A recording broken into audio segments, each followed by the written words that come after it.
Ladies and gentlemen, today we have a couple updates to go over. I guess for the Switch 2, we have a couple leaks that are showing some games that could possibly be for the Switch 2. One is kind of like confirmed, but the other one is kind of up in the air. And then we also have some updates about some Switch games that are coming up. And yeah, you know what? I'm just gonna stop talking. Let's go ahead and get right into this video. So in my opinion, the reveal for the Switch 2 is pretty much on the horizon. We've got that Nintendo Direct out of the way. If you had to ask me, I'd say September makes the most sense for a reveal. Or maybe another Nintendo Direct, and then at the end of that Direct, a reveal or something. But regardless, the Switch 2 is officially coming up. And what games are we going to get for this console? So we have some updates to do with that, as well as an update for the file sizes of a couple upcoming Switch games. At the time of recording this video, I am like 12 subscribers away from 10,000. So at the time of seeing this video, if I have 10,000, thank you so much for the support. And if I don't have 10,000 subscribers yet, thank you so much for the support. It's all surreal. So this week, Thursday, maybe Friday, or Saturday or Sunday, I don't know, I'll promote it, but I'm going to be doing a big giveaway, giving away a bunch of eShop gift cards and maybe some Switch games.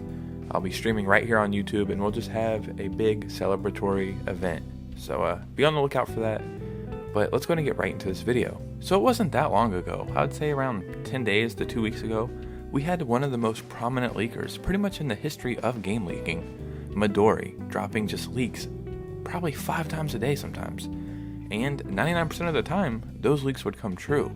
And in the past couple of months, a lot of the leaks actually had to do with the Switch 2. Like, there were a lot of Sega and Atlas games, but they were saying that these games were confirmed to come to the Switch 2. And you know, that's not too far-fetched. Sega and Nintendo have a pretty strong relationship.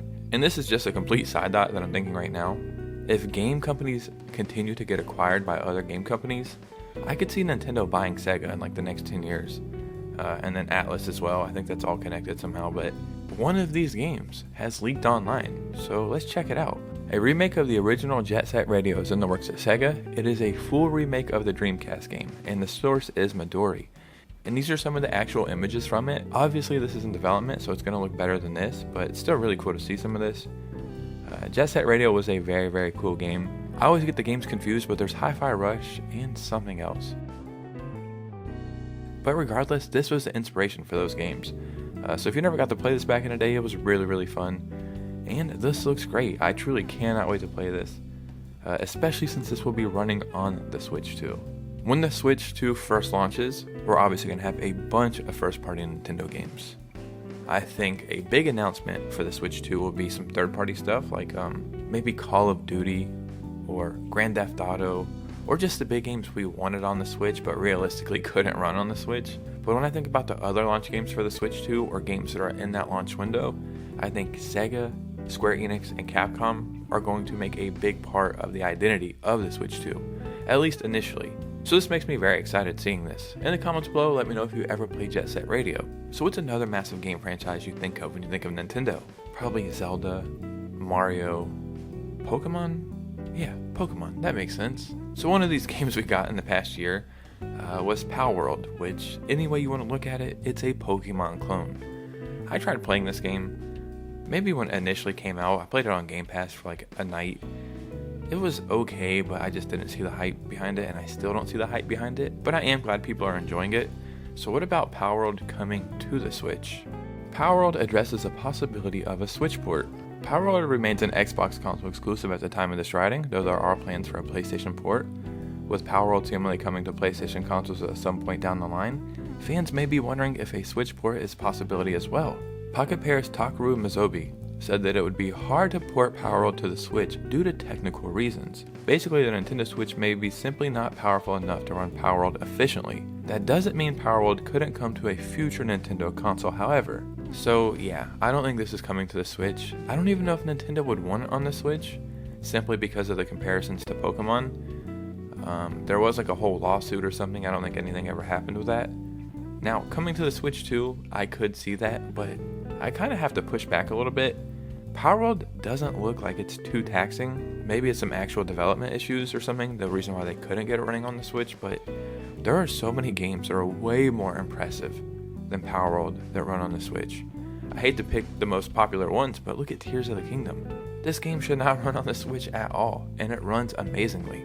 Then you have ports like Doom and Wolfenstein and No Man's Sky. Those all run amazingly on the Switch. So maybe they wanted it to come to Nintendo consoles because, you know, Nintendo's home of Pokemon. Maybe there'd be some big crossover fans there. People who enjoy Pokemon might like Palworld. People who like Palworld might like Pokemon. So it would probably be a net positive if it came to Nintendo consoles. So it's not coming to the Switch. Maybe if the Palworld people and Nintendo and Pokemon can all sit down and have some kind of meeting, we could probably definitely see this on the Switch too. So at the Nintendo Direct, we had a couple of major games shown off.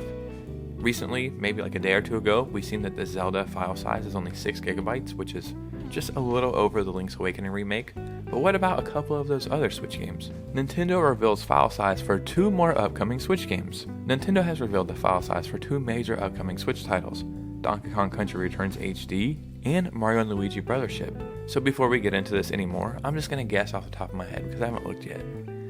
If Zelda Echoes of Wisdom is 6 gigabytes, I'm going to say Mario & Luigi is around the same. I would say 5 to 7 gigabytes. And Donkey Kong, I don't know why, but I feel like it's going to be larger for some reason. I would say 8 gigabytes. So I'm going to stamp it. Mario & Luigi 6 gigabytes, Donkey Kong 8 gigabytes. The estimated file size for Donkey Kong Country HD and Mario & Luigi Brotherhood have been listed on the Japanese Nintendo eShop via Nintendo Life. First is Donkey Kong Country Returns HD at 9 gigabytes, about 2.4 gigabytes larger than Donkey Kong Country Tropical Freeze, which is actually kind of crazy. I feel like that should be backwards, but it is what it is. Meanwhile, Mario & Luigi Brotherhood weighs in at 10 gigabytes, making it 3.5 gigabytes smaller than last November's Super Mario RPG remake, and about half the size of Paper Mario: The Thousand-Year Door. So I mean, there's not much to say here. There's just a little update on some of the file sizes for some upcoming Switch games. Ladies and gentlemen, what do you think about all this information? I know we just got a Nintendo Direct, and it may sound like I'm a little greedy, but I'm already wanting more. I just want to know what the hell is going on with this next Nintendo console. As always, let me know your thoughts and opinions down below. Follow me on Twitter and Instagram if you could, and I just want to say from the bottom of my heart, thank you for all of the support. You guys know me, I'll see you soon with a new video. Peace out.